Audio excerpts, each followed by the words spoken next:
네, 오늘 말씀 마태복음 5장 5절입니다. 마태복음 5장 5절 우리 함께 읽겠습니다.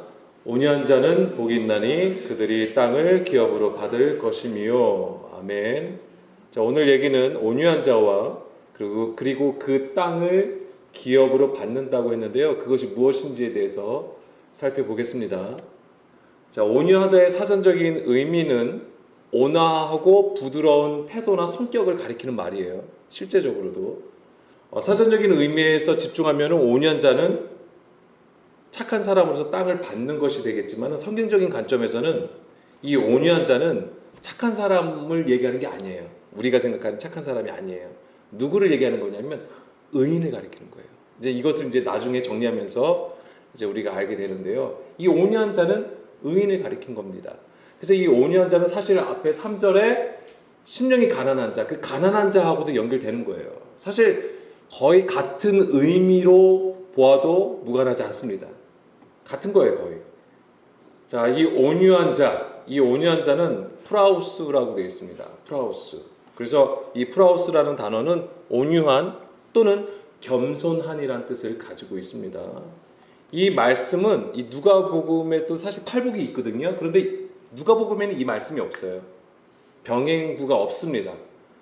그래서 이것은 어디서 온 말씀이냐면 시편 37편 11절 말씀을 인용하여서 적힌 겁니다. 그러나 온유한 자들은 땅을 차지하며 풍성한 화평으로 즐거워하리로다. 아멘. 여기서 온유한 자들은 땅을 차지한다라고 했습니다. 자, 그러면 여기서 온유한 자는 어떤 단어가 쓰였냐면은 히브리어잖아요. 아나부가 쓰였습니다. 아나부. 그래서 이 아나부는 억압된, 비천한, 겸손한, 가난한이란 뜻을 가지고 있어요. 그래서 아까 말씀드린 것처럼 그 마태복음 5장 3절에 그 가난한 그 단어와 거의 흡사하다, 비슷하다라고 말씀을 드렸습니다. 마태복음 5장 3절. 자, 이 가난한 것과 같다라고 말씀드렸는데 여기서 가난한 푸토코스가 쓰인 거잖아요. 이 푸토코스가 히브리어로 바뀌면 뭐냐면 아니에요. 여기서는 아니.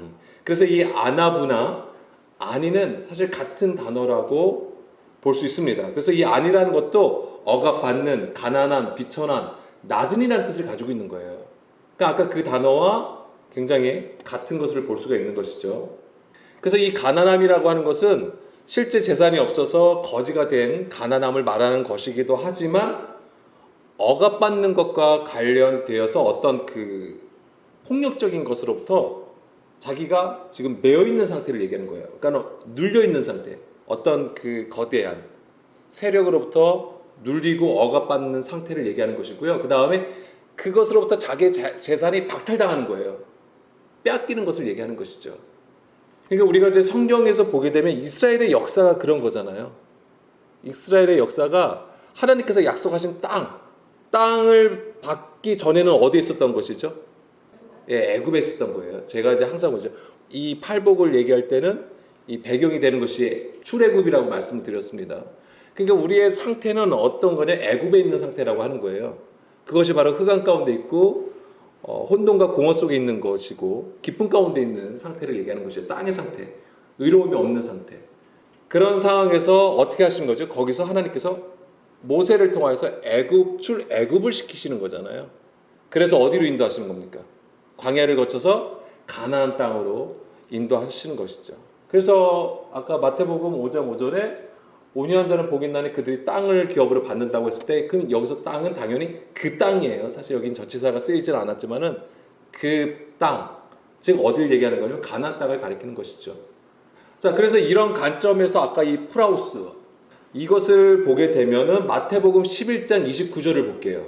그러면 이제 점점점 우리가 이해할 수 있게 되는데 나는 마음이 온유하고 겸손하니 나의 멍에를 메고 내게 배우라. 그리하면 너의 마음이 쉼을 얻으리니. 자, 예수님은 나는 마음이 온유하고 겸손하다라고 하셨습니다. 여기서 온유하고가 프라우스예요. 그럼 겸손하니 이것은 이제 타페이노스. 이 여기서 겸손하다 또 무슨 뜻이냐면 이 타페이노스도 무슨 뜻이냐면은 짓눌리라는 뜻이에요. 그래서 이제 짓눌려 가지고 이제 굴욕감을 당하는 상태를 가리키는 겁니다. 그러니까 이게 어떤 거냐면 바로 애굽에 있잖아요. 이스라엘의 하나님의 백성이잖아요. 그런데 지금 애굽에서 거기서 뭘 하고 있습니까? 노예 생활을 하고 있는 거예요. 거기서 신전을 만들고 있고, 그러니까는 신약으로 보자면 뭐예요? 하나님을 섬기는데 우상을 숭배하는 상태가 되는 것이죠. 그러니까 얼마나 이 수치와 굴욕 가운데 있겠냐고요. 그래서 낙담하고 초라해지고 있는 상태, 낮아져 버린 상태를 얘기하는 것이죠. 그래서 예수님이 마음이 온화하고 부드럽고 자기 자랑을 안 해서 온유하고 겸손하다는 말이 아니에요. 그러니까 예수님이 정말 낮아지셔 하나님의 아들이신데도 우리를 너무나도 사랑하셔서 죄인인 우리를 그래도 받아주시는구나. 하나님, 예수님 마음이 너무 넓으셔. 이런 게 아니에요. 자, 나는 마음이 온유하고 겸손하다고 하신 말씀을 누구한테 하신 거죠? 바로 위에 절 28절 수고하고 무거운 짐진 자들을 향하여 말씀하신 거예요. 사실 수고하고 무거운 짐진 자들, 이게 뭐예요? 무거운 짐을 지고 수고하고 있는 것이 무엇입니까? 사람의 계명을 받고 하나님을 헛되이 경배하는 불법의 구조 안에 있는 것을 말씀하시는 거예요. 사람의 계명을 너희가 받고 지금 그것으로 하나님을 섬기고 있는 것인데 그것이 불법이라고 예수님이 말씀하신 거예요. 그것 때문에 수고하고 무거운 짐을 지고 있다라고 하는 것입니다. 하나님을 섬기는 모습을 가지고 있지만 그것은 무엇이었죠? 예수님이 계속 그래서 이것 때문에 책망하시다는 거예요. 외식이었던 거예요. 외식하는 것 때문에 책망하셨던 거고, 이런 불법의 구조 안에서 죄의 종로로 타고 있었던 거잖아요. 이스라엘이. 예수님은 죄가 없으셨지만 죄인이 되어 억압받고 고난 가운데에 자기를 내어주셨던 거예요. 그래서 수고하고 무거운 짐진 자들아 내게로 오라고 하시면서 나는 마음이 온유하고 겸손하다고 하시는 거예요. 그러니까 뭐냐면 죄인이 죄가 없으심에도 불구하고 죄인으로서 억압을 받으신다고 하는 거예요. 이 마음이 온유하고 겸손함이. 그래서 아까 그 뜻풀이를 해드린 겁니다. 짓눌리고 억압된 상태. 이게 이제 이사야 53장 7절 말씀이죠. 이사야 53장 7절 말씀에 보게 되면 그는 곤욕을 당하며 괴로울 때에도 그의 입을 열지 아니하였으며 마치 도수장으로 끌려가는 어린 양과 털 깎는 자 앞에서 잠잠한 양같이 그의 입을 열지 아니하였도다. 지금 양이 어디에 끌려갑니까? 도수장으로 끌려가잖아요. 그러면 룰루랄라 하면서 가요? 양이 신나서 가는 거예요? 자연스럽게 가는 거예요? 끌려가는 거잖아요. 힘에 눌려서 가는 거예요. 그 상태를 얘기하는 겁니다. 이 온유함과 겸손함이 예수님이 말씀하신.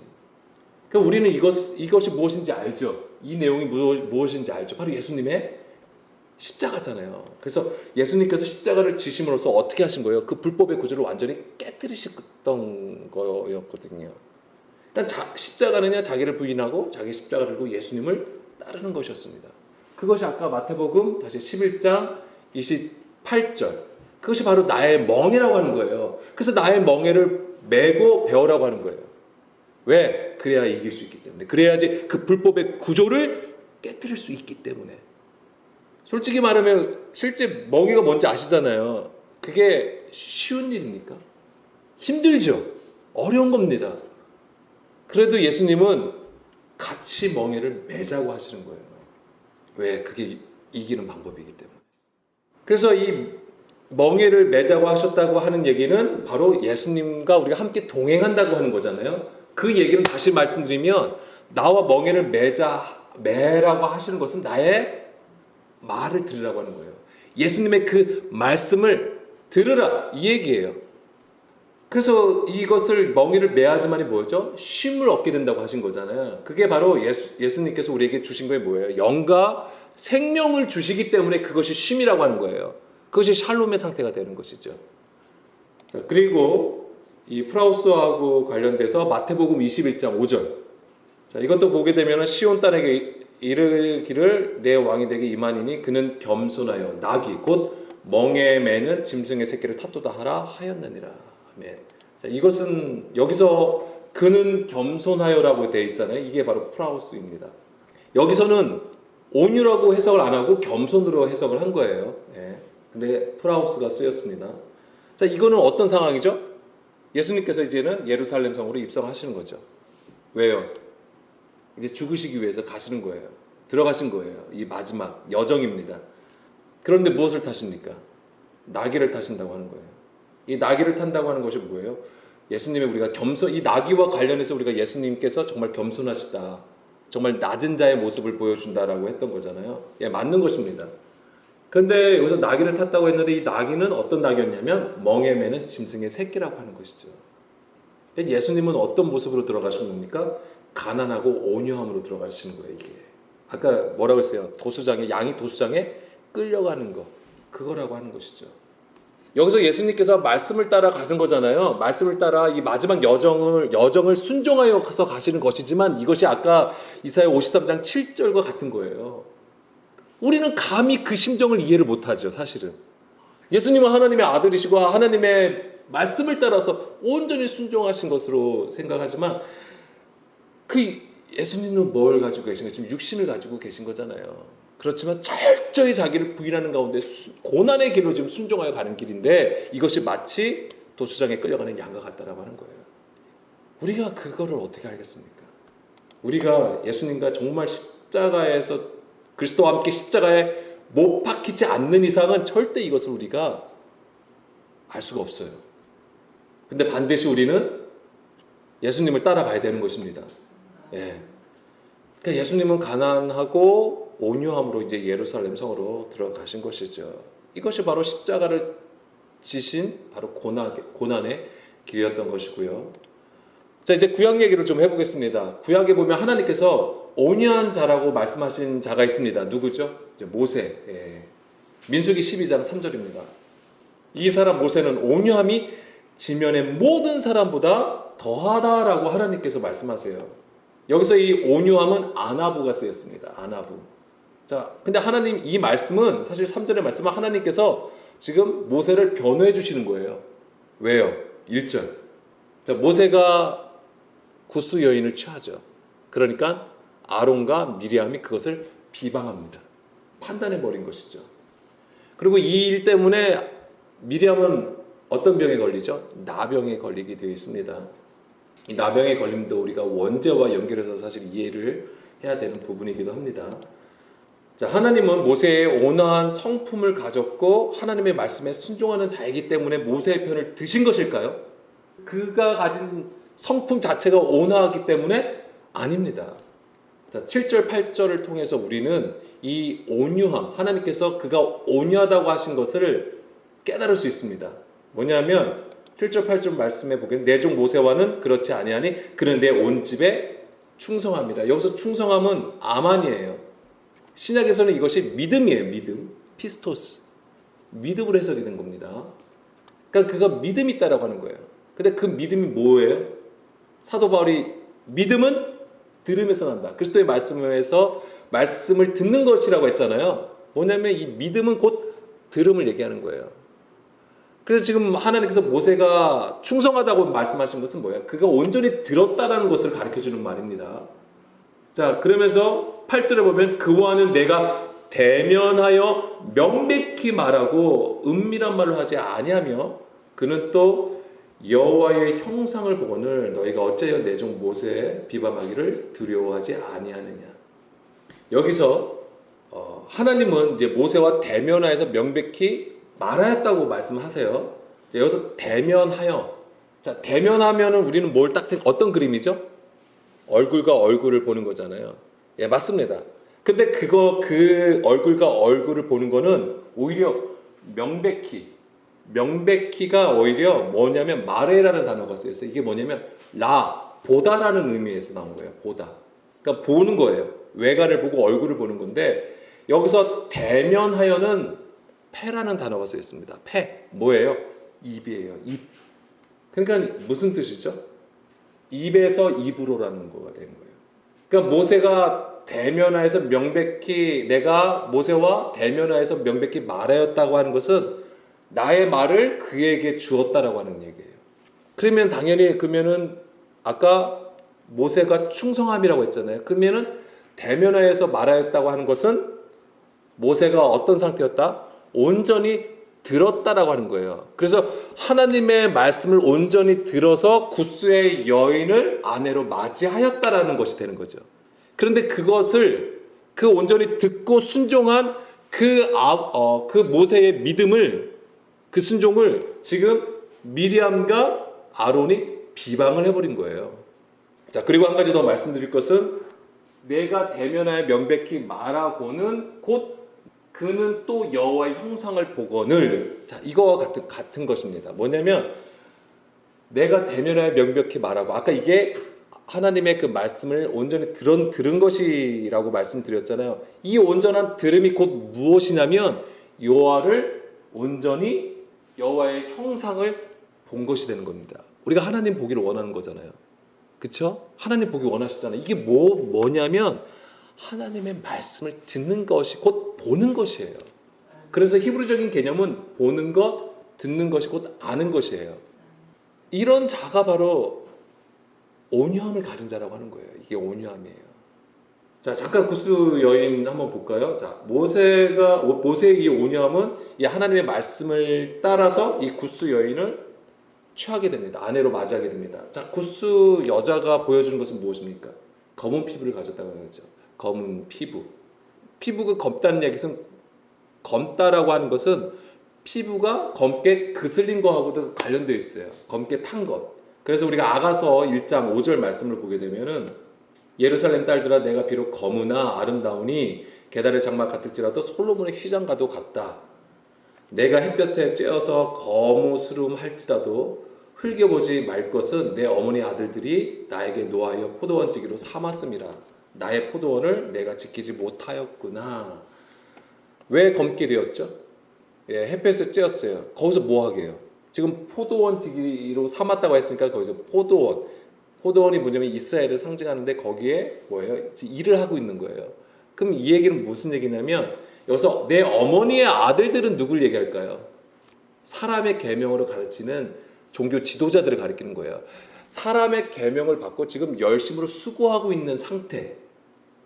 지금 그것 때문에 지금 검게 된 상황이에요. 억압되어 있는 상태, 짓눌린 상태, 가난한 자고 지금 애통해하며 있는 자들을 얘기하는 거예요. 그 구스와 같은 자들을 어떻게 하는 거예요? 게달의 장막 같을지라도 솔로몬의 휘장같이 보시는 거예요. 아름답게 보시는 거예요. 그들을 초청하시는 거예요, 이게. 예수님께서. 그래서 그 수고하고 무거운 짐진 상태에서 이끌어내시는 것이죠. 그것을 보여주는 겁니다.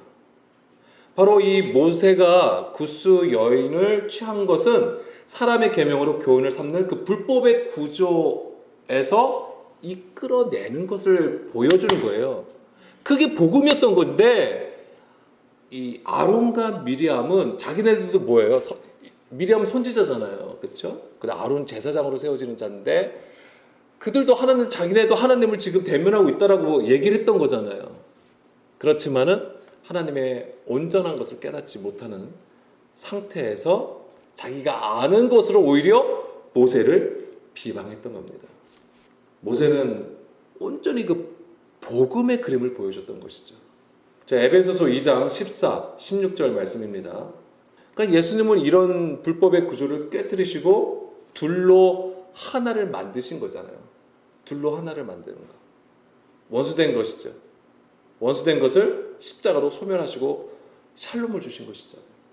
그래서 이 모세가 구스 여인을 취한 것은 바로 예수님의 사역이었던 거예요. 그게 예수님께서 우리 가운데 오셔가지고 수고하고 무거운 짐진 자들을 부르시는 거잖아요.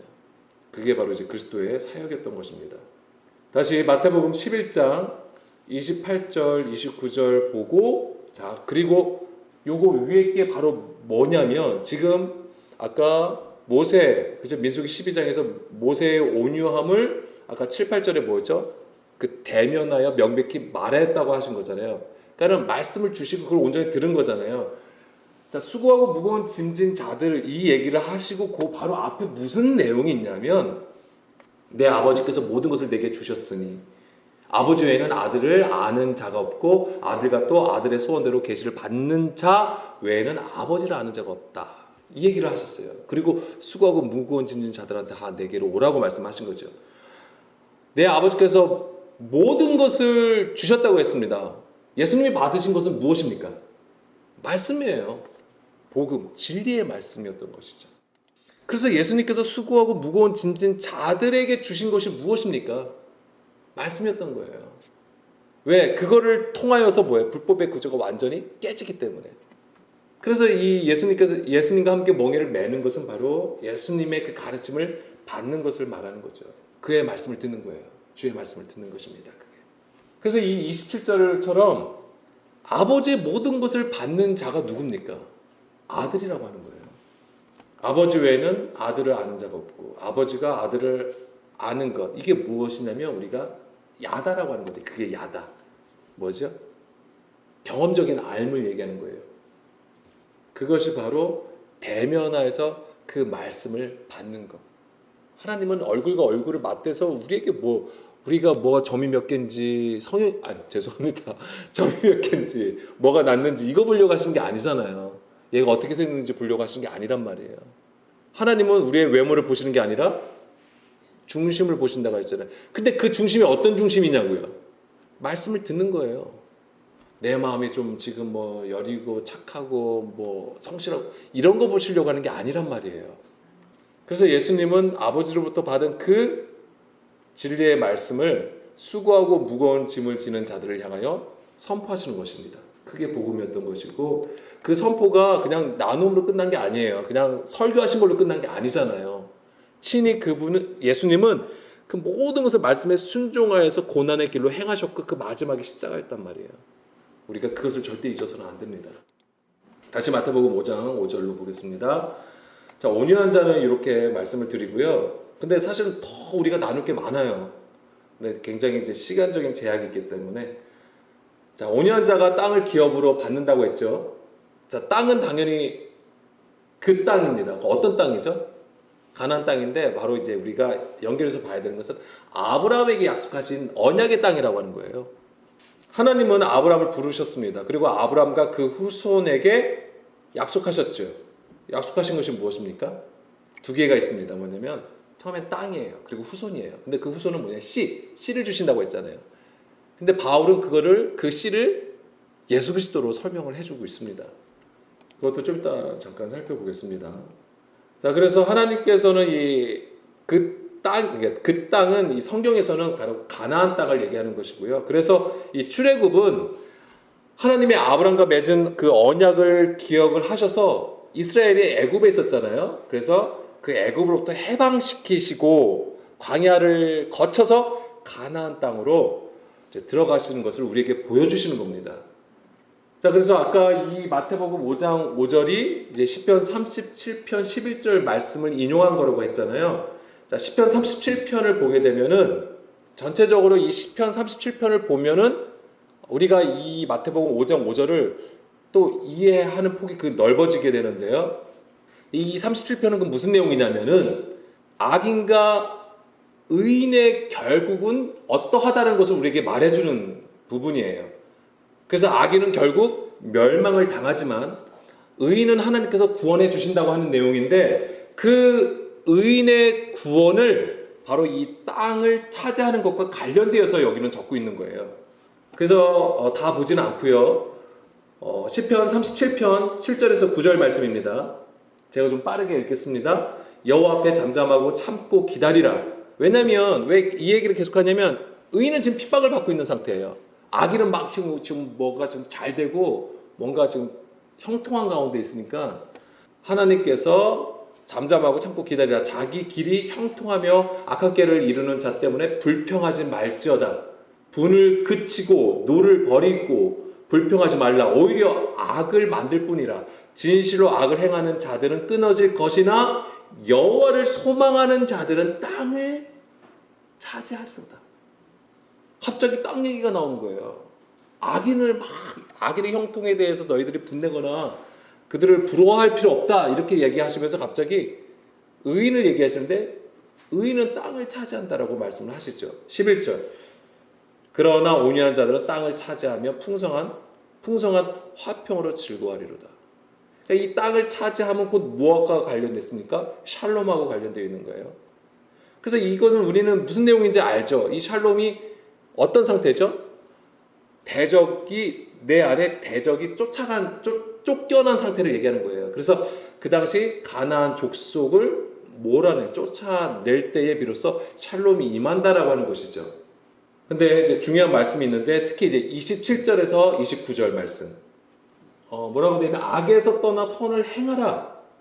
그리하면 영원히 살리니 여호와께서 정의를 사랑하시고 그의 성도를 버리지 아니하심이로다. 그들은 영원히 보호를 받으나 악인의 자손은 끊어지리로다. 의인이 땅을 차지하며 거기서 영원히 살리로다.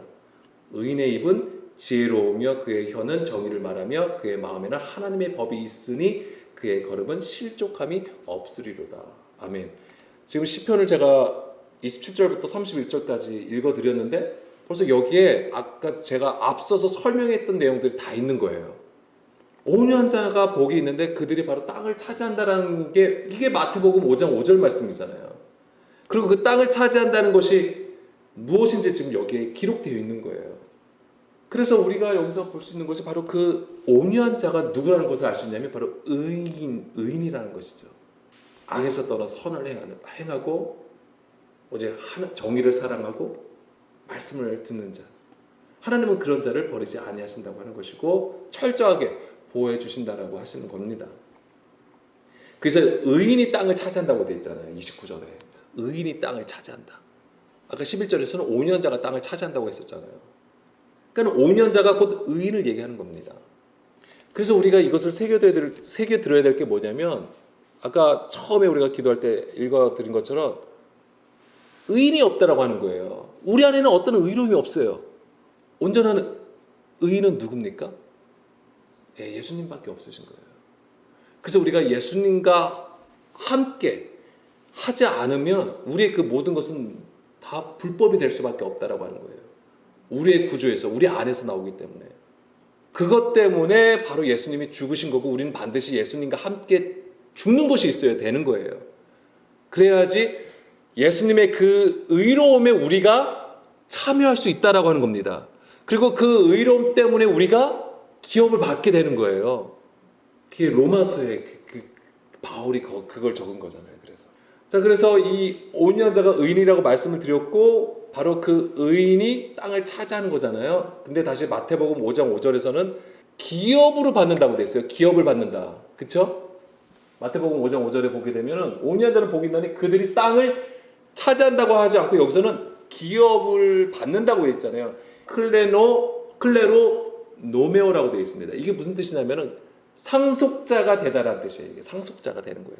그러니까 이게 기업을 딱 받아서 우리가 뭔가 어떤 것을 받는다는 개념이 아니고요. 상속자가 된다.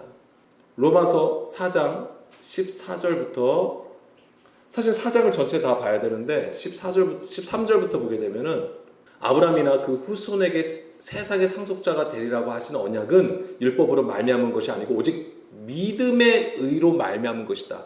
자, 여기서 아브라함과 그 후손이 상속자가 됐잖아요. 그런데 무엇 때문에 그렇다고 하는 것이죠? 믿음. 오직 믿음의 의로 되었다라고 하고 있고요. 만일 율법에 속한 자들이 상속자이면 믿음은 헛것이다라고 합니다. 16절 그러므로 상속자가 되는 그것이 은혜에 속하기 위하여 믿음으로 되나니 이는 그 약속을 그 모든 후손에게 굳게 하려 하심이라. 율법에 속한 자에게뿐만 아니라 아브라함의 믿음에 속한 자에게로 그러하니 아브라함은 우리 모든 사람의 조상이라. 기록된 바 내가 너를 많은 민족의 조상으로 세웠다 하신가 같으니 그가 믿은 바 하나님은 죽은 자를 살리시며 없는 것을 있는 것으로 부르시는 이시로다. 자, 죽은 자를 살리시고 없는 것을 있는 것으로 부르신다라고 했잖아요. 이거를 또 뭘로 연결했냐면 18절 계속 보겠습니다. 아브라함이 바랄 수 없는 중에 바라고 믿었으니 이는 내 후손이 이 같은 일을 하신 말씀대로 많은 민족의 조상이 되게 하려 하심이라. 그가 100세나 되어 그다음 뭐하고 연결되는 겁니까? 100세가 되어서 이삭을 낳는 거하고 연결되어 있어요. 자기 몸이 죽은 것 같고 사라의 태가 죽은 것 같음. 자, 이게 뭐냐면 바로 죽은 자가 되었다고 하는 거예요. 이게. 그런데 태가 죽은 것 같음을 알고도 믿음이 약하여지지 아니하고 믿음이 없어 하나님의 약속을 의심하지 않고 믿음으로 견고하여져서 하나님께 영광을 돌리며 약속하신 그것을 또한 능히 이루실 줄을 확신하였으니 그러므로 그것이 그에게 의로 여겨졌다. 그래서 나온 게 이삭이었던 거잖아요. 그래서 지금 이 상태가 뭐냐면 바로 죽은 자 가운데서 살리심을 받은 거예요. 이게 아브라함이. 그래서 로마 24절 그에게 의로 여겨졌다 기록된 것은 아브라함만 위한 것이 아니요 의로 여기심을 받은 우리도 위함이니. 자, 여기서 뭐라고 했냐면, 자, 우리를 위한 건데 단 조건이 있어요. 뭐예요? 의로 여기심을 받은 우리도라고 돼 있어요. 우리가 받은 의로우심을 받아야 된다고 하는 얘기예요. 곧 예수 그리스도, 우리 주를 죽은 자 가운데서 살리신 이를 믿는 자니라. 자, 여기서 의로 여기심을 받은 우리는 어떤 자입니까? 예수님을 죽은 자 가운데서 살리신 이를 믿는 자라고 하는 거예요. 그럼 이 얘기는 무슨 얘기냐면 내가 하나님께서 십자가에 죽게 하셨지만 그를 부활시키셨어 라고 내가 지금 믿는 그걸 얘기하는 게 아니에요. 여기서 믿음은 어떤 믿음입니까? 우리가 그리스도와 함께 십자가에 못 박히고 그리스도께서 우리 안에서 사시는 그것을 얘기하는 거예요. 그 믿음이에요. 이게 지금 어떤 상황이냐면 지금 앞에서 우리가 지금 나눴던 것과 다 지금 연결되셔야 돼요. 지금 이게 꿰차져야 돼요. 듣는 걸 얘기하는 거예요. 듣는 거하고 관련되어 있는 거예요. 25절 예수는 우리가 범죄한 것 때문에 내줌이 되고 이게 뭐예요? 십자가잖아요.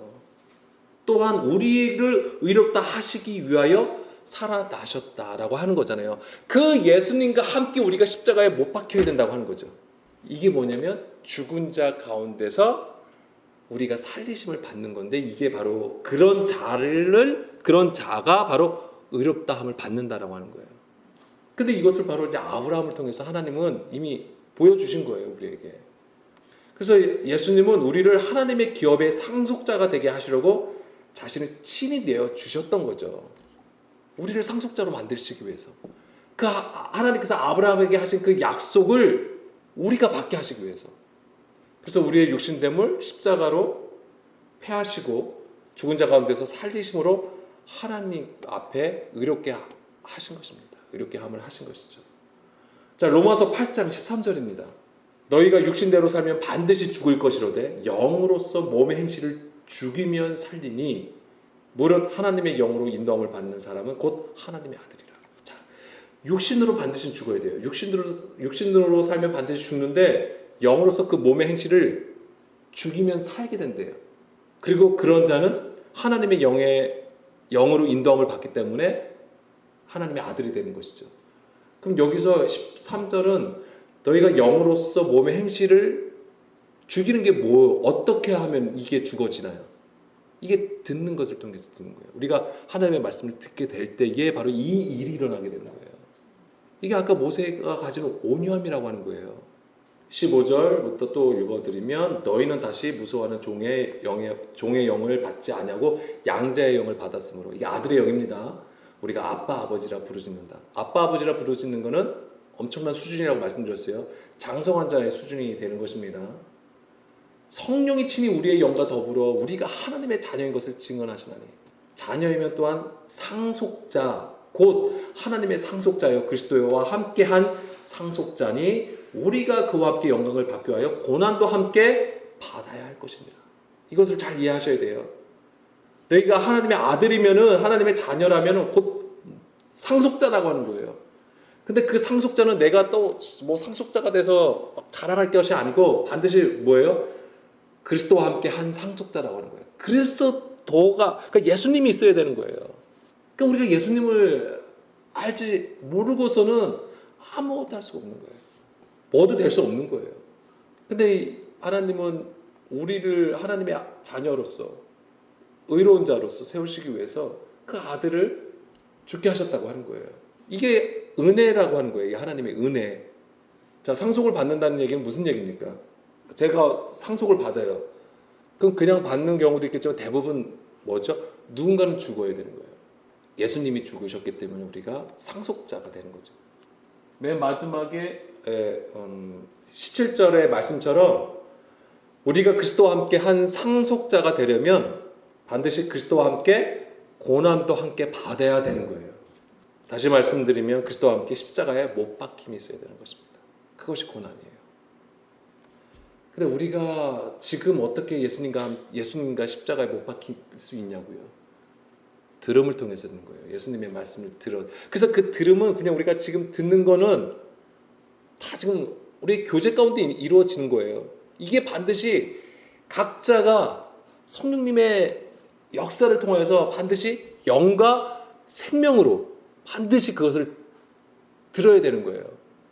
그게 되지 않으면 그냥 좋은 나눔이에요.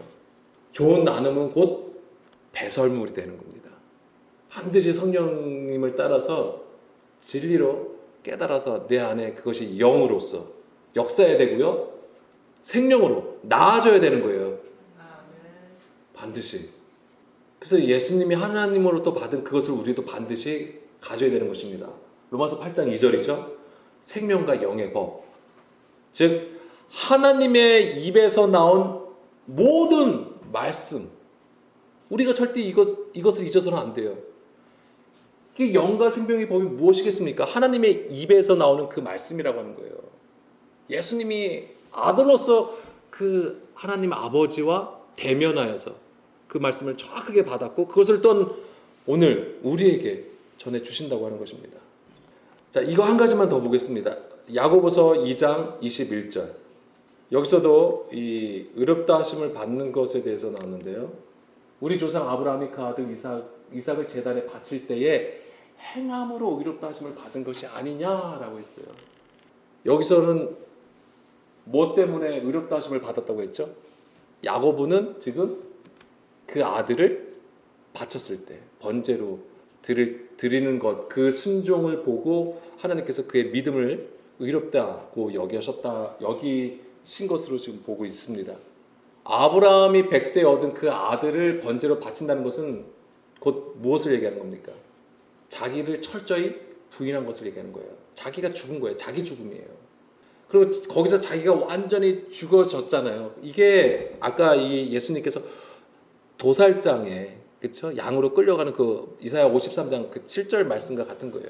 이 아브라함이 비록 하나님 앞에 순종하여서 자기 아들을 제사로 드리는 거, 번제로 드리는 것이지만 그게 어떻겠냐고요. 어마어마한 진들림이 있었던 것이죠. 억압됨이 있는 거예요. 하나님의 말씀이어도 자기 아들을 바쳐야 되기 때문에. 이것이 마치 예수님이 예루살렘에 입성한 것과 같은 것이죠. 거기에 온유함과 겸손함이 있는 거예요. 자, 우리는 그 어떤 것으로도 하나님께 의롭다함을 받을 수가 없는 존재입니다. 그렇지만 너무나도 감사하게도 그리스도를 통해서 우리는 하나님 앞에 의롭다함을 받을 수가 있어요. 그런 자가 바로 온유한 자입니다. 심령이 가난함을 가진 자가 되는 것이고요. 그런 자가 애통하게 되는 거예요. 아브라함이 자기 이삭을 바치러 갈 때 애통함이 없었을까요? 물론 성경에는 표현되어 있지 않았죠. 그 인간의 어떤 그 고뇌와 그런 것이 표현되지 않았죠. 근데 분명히 애통함이 있었을 거예요. 그렇지만 하나님은 그의 순종을 보시고 의롭게 여기셨고 그래서 결과적으로는 여호와 이레 누굴 보여주신 거예요? 예수 그리스도를 보여주신 것이죠. 우리가 가야 할 그 땅은 바로 예수 그리스도예요. 사실 반드시 가야 되는 것입니다. 우리가 오늘 이것을 위해서 함께 기도했으면 좋겠습니다.